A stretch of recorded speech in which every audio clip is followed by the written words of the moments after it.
Mari anak-anak yang kasih dalam Tuhan, kita akan belajar tentang hidup berpengharapan. Apa itu pengharapan? Sikap hidup kita yang selalu mempercayakan segala sesuatunya kepada Tuhan. Sikap hidup kita yang selalu kita percayakan semuanya kepada Tuhan, tidak ada yang tersisa. Tetapi yang paling utama di dalam kehidupan kita ini, kita harus berpengharapan kepada Mesias, ya. Siapa itu Mesias? Mesias adalah Tuhan Juru Selamat yang akan dijanjikan kepada kita yang percaya untuk menebus, menyelamatkan umat yang percaya. Yang paling utama, kita harus berpengharap kepada Mesias yang akan datang. Ketika perjanjian lama, waktu Mesias belum datang, melalui Daud, melalui keturunan Salomo, lalu Daud, disampaikan bahwa kelak pada waktunya Mesias akan datang untuk menolong umat Israel.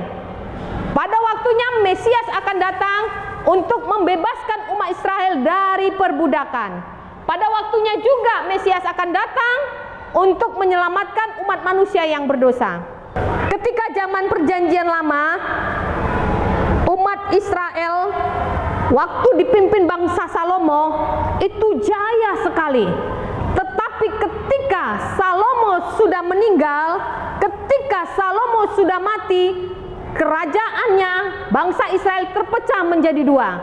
Ketika terpecah menjadi dua, lalu dan terpecah juga manusianya terpecah juga menjadi dua. Zaman bangsa Israel, ketika dipimpin bangsa Israel, zaman Salomo, Raja Salomo, pada zaman bangsa Israel itu dipimpin Raja Salomo begitu jayanya luar biasa. Tetapi ketika Salomo mati, ketika Salomo wafat, bangsa itu terpecah menjadi dua dan rakyatnya juga terpecah menjadi dua. Yang satu rakyatnya yang tidak mempunyai pengharapan, yang satu rakyat yang mempunyai pengharapan.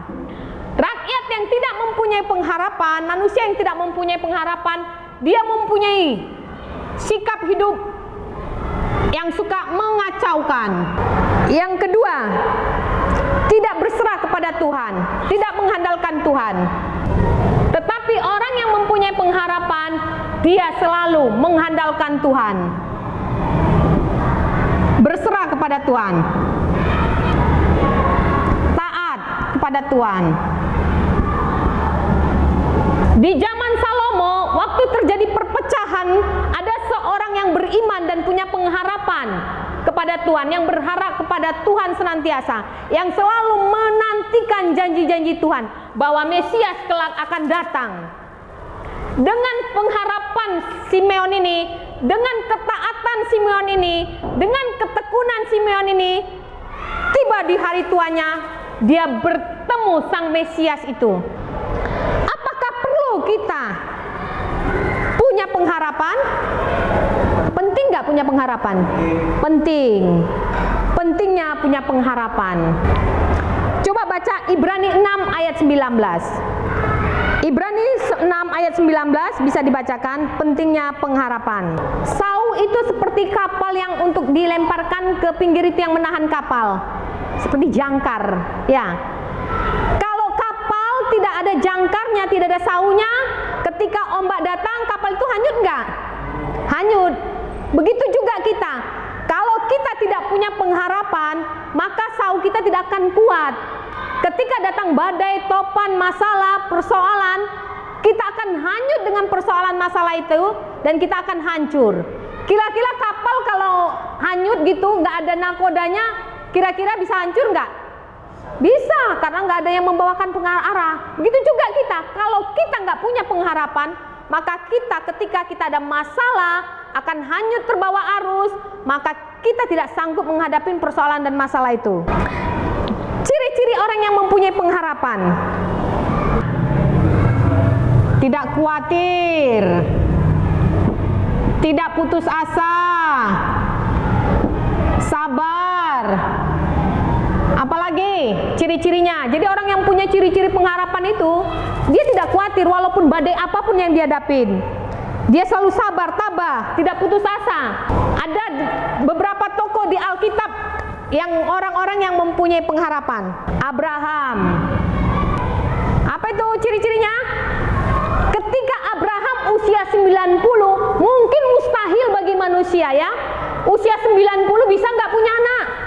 Nggak mungkin. Sarah waktu itu sudah mati haid. Ya tahu ya, kita udah dewasa sudah mati haid. Nggak mungkin orang yang sudah mati haid itu mempunyai anak bagi manusia. Tapi bagi Tuhan tidak mustahil. Abraham punya pengharapan bahwa dia nanti akan mempunyai keturunan sesuai janjinya Tuhan. Tuhan berjanji, Abraham, ya Tuhan, kamu akan mempunyai keturunan seperti bintang di langit. Tetapi usia 90 loh, kok belum punya sih, kok belum punya. Bukan begitu dia. Dia sabar menanti. Hasilnya Sarah hamil gak? Hamil usia 90. Itulah dia punya pengharapan. Walaupun rasanya lama menanti segala jawaban yang Tuhan berikan, tapi dia punya pengharapan. Siapa lagi yang tahu selain Abraham? Yusuf. Yusuf itu waktu ketika masa mudanya dia tinggal sama orang tuanya, lalu dia bermimpi. Saudara-saudaraku, abang-abangku, mas-masku, aku bermimpi loh. Satu saat kelak aku nanti jadi pemimpin kalian. Kalian nanti tunduk kepada saya. Saudara-saudaranya marah. Ah, kamu itu gitu. Gak mungkin kami menyembah kamu. Akhirnya karena mendengar itu saudara-saudaranya marah, lalu Yusuf diapakan? Dimasukkan ke sumur. Lalu ada Binyamin saudaranya. Aduh mas, kasihan adik kita ini dimasukkan ke sumur. Gimana kalau kita jual? Akhirnya okelah kalau begitu kita jual. Diambil dari sumur lalu dijual. Setelah dijual, apakah kehidupan Yusuf itu enak? Tidak. Dia dijual menjadi budak. Dia dijual menjadi pelayan, menjadi budak. Kalau di sini babu lah, budak. Terus apa, kuli. Dia dijual menjadi budak. Tetapi ketika dia dijual saudara saya menjadi budak, dia tidak benci, tidak marah kepada saudara-saudaranya. Dia tahu bahwa semuanya itu rencana dari Tuhan. Siapa tahu hasilnya Yusuf? Berhasil Yusuf? Yusuf berhasil menjadi panglima tertinggi, orang kepercayaan raja. Ketika terjadi kelaparan di keluarganya Yusuf, ya, terjadi kelaparan, benar mimpinya. Keluarga Yusuf itu abang-abangnya datang ke Yusuf untuk minta bantuan kelaparan. Karena di Yusuf inilah seluruh negeri di dunia ini terjadi kelaparan. Hanya di negeri Yusuf tidak terjadi kelaparan. Kenapa bisa berhasil di negeri Yusuf ini tidak terjadi kelaparan? Karena Yusuf selalu mengandalkan Tuhan. Karena Yusuf hidup takut akan Tuhan. Demikianlah pada hari ini pelajaran kita tentang pengharapan. Mari kita tanamkan di dalam hati kita, berpegang teguh kepada Tuhan yang punya pengharapan itu sendiri. Tuhan Yesus memberkati kita semua.